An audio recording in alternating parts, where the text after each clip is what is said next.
आज बहुत दिनों के बाद एक फिर से वीडियो बनाने का मौका मिला है मुझे। आज का टॉपिक है मृत्यु और पुनर्जन्म। हमारे जीवन में दो चीज़ों का खेल हमेशा चलता रहता है, ये दिन और रात, सुख और दुख, और जन्म और मृत्यु। दिन के बाद रात आता है, वो तो हम स्वीकार कर लेते हैं। दुख जब आता है सुख के बाद, उसे भी हम स्वीकार कर लेते हैं। लेकिन जन्म के बाद जब मृत्यु आती है तो उसे हम स्वीकार नहीं कर पाते। अचानक एक धक्का सा लगता है।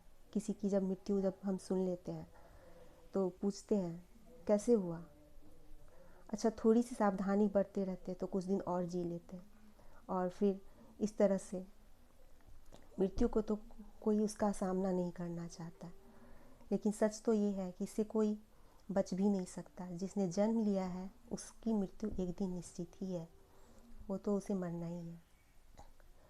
तो हम जीवन में अपने आप को एक बॉन्डिंग बना लेते हैं कि इतने दिनों तक मुझे कुछ दिनों की तो ज़िंदगी मिली है, क्यों ना इसे अच्छे से जी लें, कुछ उसे हम मौज मस्ती कर लें, कुछ खा पी लें, और समय को हम ऐसे बिता लें जो हम एक सार्थक ज़िंदगी जीना चाहते हैं। हर कोई सार्थक ज़िंदगी जीना चाहता है। मेरे पास थोड़ा सा समय मिला है और इसको हम अच्छे से जी लें।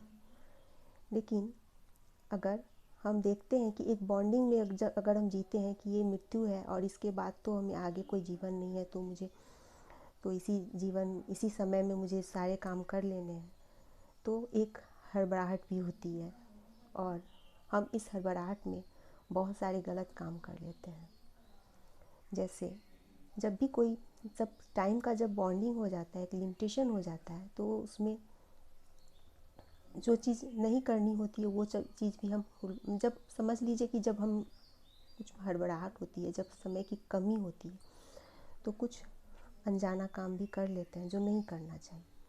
लेकिन अगर आपके पास अगर पता हो कि आपके पास बहुत सारा समय है, और तो आप आराम से जीना शुरू करेंगे, आराम से आप उस समय को व्यतीत करेंगे। तो अब मृत्यु के आगे के जीवन के बारे में तो हम कभी सोचते नहीं, और इसीलिए हम पुनर्जन्म की हम कभी कल्पना ही नहीं करते। लेकिन सच तो ये है कि मृत्यु के बाद भी हमारी एक जीवन है, और इसे हमने कई जगह हम लोग सभी ने यूट्यूब पे या गूगल पे कभी भी हम बहुत सारे ऐसे वीडियोज़ हैं जिसको हम देखते हैं और हमें पुनर्जन्म की घटनाएं मिल जाती हैं, और इसे हम नकार नहीं सकते। तो सच तो ये है कि हर आत्मा का जन्म के बाद एक आगे का भी जन्म है, और वो है पुनर्जन्म। और जैसे ही हम इस मृत्यु के पार जाते हैं, तो हम एक एक अपने आप को एक समय के आगे अपने आप को बढ़ा लेते हैं। और इस बीच में हम बहुत सारे समय हम मुझे लगता है कि बहुत सारा समय है, क्योंकि आगे भी जीवन है।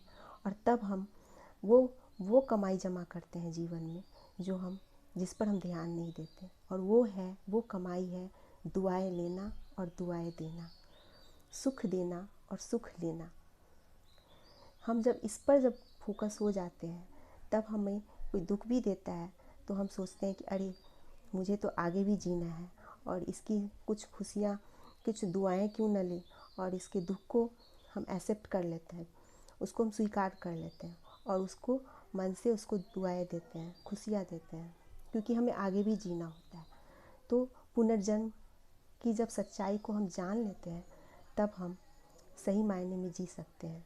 सही मायने में जीना वही है जो हम मृत्यु के आगे का भी एक जीवन की कल्पना करते हैं, और तब हम इस जीवन का हम सार्थक रूप से इसका हम यूज करते हैं, उपयोग करते हैं, और एक एक क्षण में हम जीते हैं, खुशियाँ ढूंढते हैं, और जीने का एक तरीका ही बदल जाता है, एक सोच ही बदल जाता है। तो सच तो ये है कि हर आत्मा मृत्यु के बाद पुनर्जन्म लेती है, और इसमें हम विश्वास करें तो यही तो अध्यात्म है। और अध्यात्म हमें यही सिखलाता है कि हम मृत्यु के बाद हम फिर से जन्म लेते हैं, और यही है मृत्यु के बाद पुनर्जन्म की परिकल्पना, और परिकल्पना तो है ही नहीं, ये तो सत्य है, पुनर्जन्म है, इस पे हम विश्वास करें और हर क्षण का आनंद लें।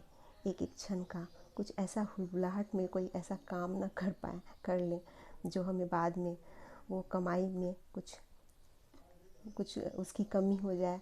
हम अपनी कमाई में वृद्धि ही करें जिसे हम जन्म के बाद भी ले जा सकते हैं और अगले जन्म में जाते हैं।